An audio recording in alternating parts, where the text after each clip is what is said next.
Thanks, Bob. So I don't want to get into any specific product details, but I just want to make sure that everyone is aware that we offer wireless products for many different frequencies, including the 2.5 gigahertz band. And specifically in that band, we've seen incredible success from our customers using the PureWave product line. They're a provider of WiMAX and LTE base stations that are compatible with CPEs from Green Packet, Gemtech, and Modicom.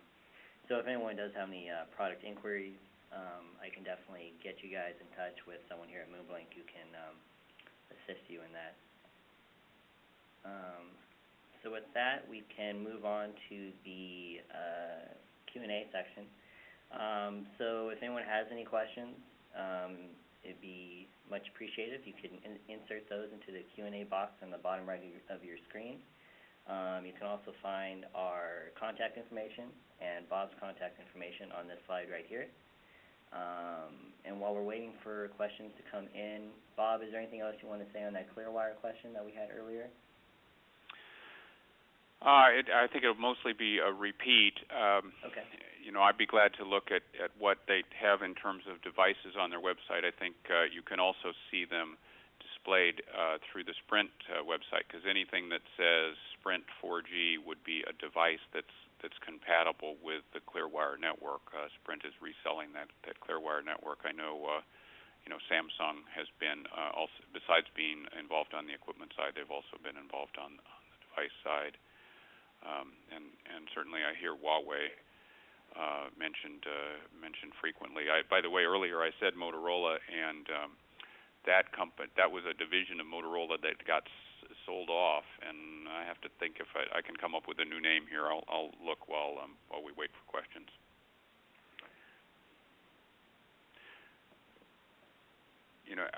I'm kind of curious to the panel. I addressed this kind of from the perspective of what a wireless ISP might deploy, and the reasons why a wireless ISP might seek out this kind of licensed spectrum. But I noticed we had a number of participants from different kinds of companies, and I'm curious if there's other applications which people are considering for licensed spectrum that might be worth discussing. Looks like Jay has another question. He's wondering if roaming agreements are becoming slim or more active. The whole situation with affiliate arrangements and roaming, I think, has developed more slowly than people expected in the 2.5 gigahertz arena. The WiMAX forum was attempting to kind of take the lead in that, and that actually would still be a good group to talk to. That is a association of WiMAX operators globally. I think they have over 100 members, different frequency bands in different parts of the world, and certainly worth looking at.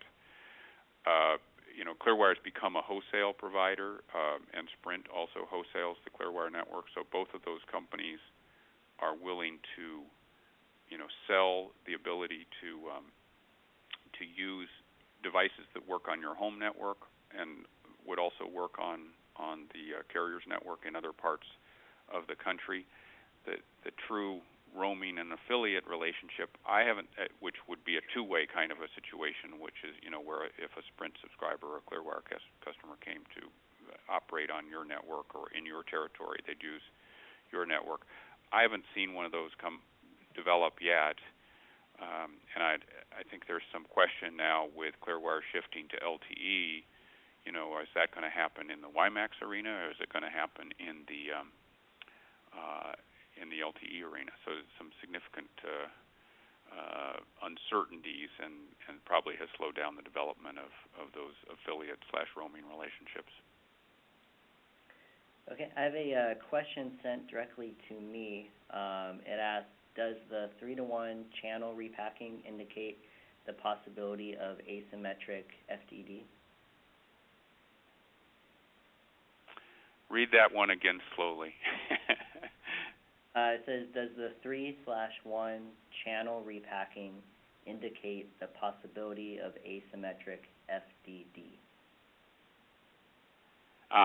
Okay. I think I follow that. So the logic of this, for those who are not steeped in FCC band plans, is that the 2.5 gigahertz band plan was split, and most licensees had 4 licenses that were all separated in an interleave pattern that was appropriate for television broadcasting. When they split it, they put 3 of them together and then 1 separate. And I suppose a possibility that I think the questioner is asking is, would it be feasible to use that 1 separate as the uplink and the 3 together as the downlink? And I've never seen anyone propose that before. It's a pretty interesting idea. I don't. The challenge with any sort of frequency division duplex plan in 2.5 gigahertz, and I think Clearwire looked at this pretty carefully, others have as well, is that when you have frequency division duplex immediately adjacent, spectrally adjacent to time division duplex operation, you have the situation where there is a receiver that is only a couple megahertz away from a transmitter that's transmitting at the same time. And since radio signals don't completely behave and follow the exact perfect roll-off, that's a situation that's likely to create interference. So any frequency division plan in 2.5 gigahertz really has the challenge of getting the neighbors to cooperate, or having the other requirement would be to just have big guard bands built between different operators. And I'd say at the moment it seems to be going to pure time division operation, and I don't see something like that being. I don't see frequency division being adopted in 2.5, at least within the next few years. I don't see any trend towards that. Okay. We have another question that is specific to the PureWave product line, and I've sent a message back saying I'll follow up on that after I consult with one of my more qualified team members on that answer, because I don't think that's something you're well versed in, right, Bob? It's not. No. There's definitely people who would be more qualified to answer that than I am. Okay.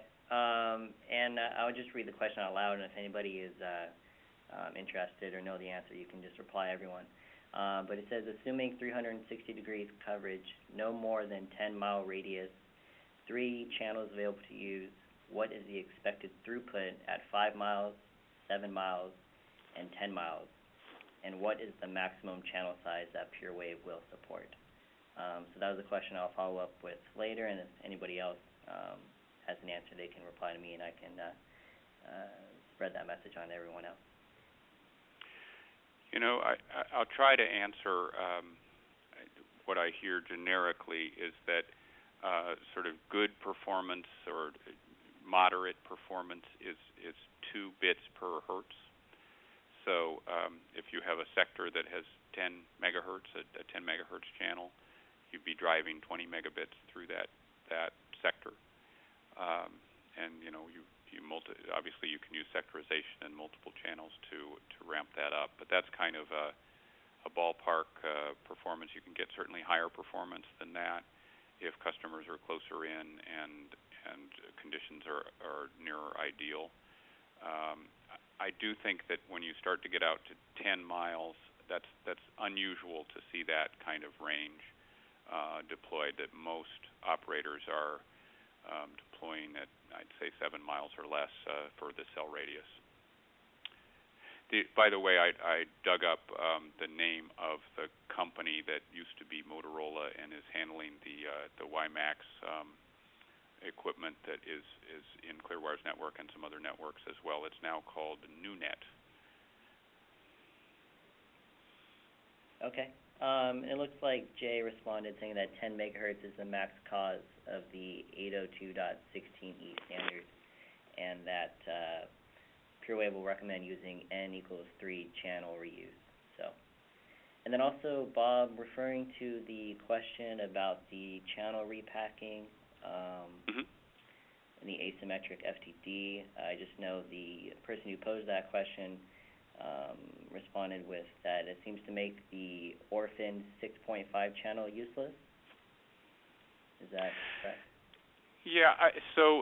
The way this was divided was these so-called the leftover 6 megahertz channel were put in the mid band, and it is true that so we have a lower band, we have an upper band, we have a mid band, and the lower and upper have these three contiguous channels that are stacked one right next to another. The mid band has not been as effectively used. There's a total of 7 6 megahertz channels in there, 42 megahertz.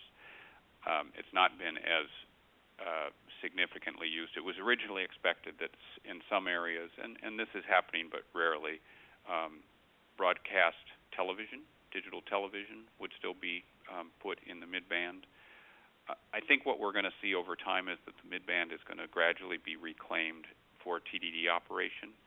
And while a single 6 megahertz channel isn't very helpful, certainly Clearwire and potentially other entities are aggregating multiple 6 megahertz channels. And when you start to put them together, it only takes 2 to get a 10 megahertz carrier. 12 megahertz of spectrum would support a 10 megahertz carrier. If you get the whole mid band, you could have 4 10 megahertz carriers. So I think we'll see it used more and more over time, but the deployments will come later there than they're coming in the upper and lower bands. Okay. We have another question. What are the costs associated with negotiating and leasing a frequency? You talked about estimated pricing for frequency, but what are the expected costs when using a company like yours for negotiating these deals? Yeah. Well, of course, I'm always glad to discuss that. Typically, I charge an hourly rate, which is a whole lot less than the attorneys. My standard rate is $290 an hour for the work I do. I'll also sometimes work on a combination of hourly and contingency basis that's based on the value of the transaction. So by all means, contact me, and I'll take you through that. The commissions can, on a percentage basis, can range up to 10% for a really small deal and down to 1% for a really big deal. Okay. We don't have much of a question, maybe more of a comment, if you have anything to add, Bob. It says, not sure of the rest of the country, but in our area, the 2.5 mid-band channels are being used for high-power downstream on FDD systems. That's what we are doing along with their competition anyway. So. Okay. Interesting. I don't know where that is, so I'd be curious to find out more, and also to kind of high-power downstream on FDD systems. Okay. I don't fully understand that application, so I'm curious about it. I'll if Kevin wants to get a hold of me or vice versa, I'm curious to learn more. Okay.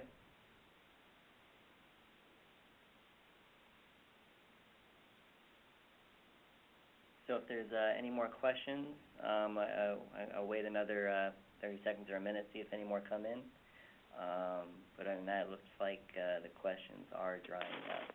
Any lasting comments you want to say, Bob? Well, first, thank you to Moonblink for putting this on. Thank you for the participants for attending and for your comments and questions. I do think this is nowadays you pick up the New York Times or Washington Post, and in the business section, oftentimes on the front portion of the business section, you'll find a discussion of Light Squared or the FCC or the incentive auctions. And it's a reflection of the fact that broadband is increasingly important, and I appreciate the interest in my little part of the spectrum world as well. Okay. I have another question. It says PureWave is representing their product as a 900 replacement. I can give a little information, but I can have someone follow up with you as well. Yeah, they are marketing it as a you can get better coverage and better throughput with the 900 megahertz with their product. And we've done a press release with the company seeing results similar to that. So more or less, that statement seems to be pretty accurate. But I can have someone else give you more details on that later. And I can certainly comment from my clients who are also buying Pure Wave gear that they've been very satisfied with both the range and the throughput. Okay. Great. So I think that probably wraps it up. We're right on 45 minutes. Wait, it looks like we have one more question. Is Spectrum Bridge or Cantor Fitzgerald Spectrum Asset Trading and Management, or is there a newer firm out there that might maintain a database of available spectrum for lease or purchase, much like an eBay for spectrum or much like an MLS real estate listing for spectrum?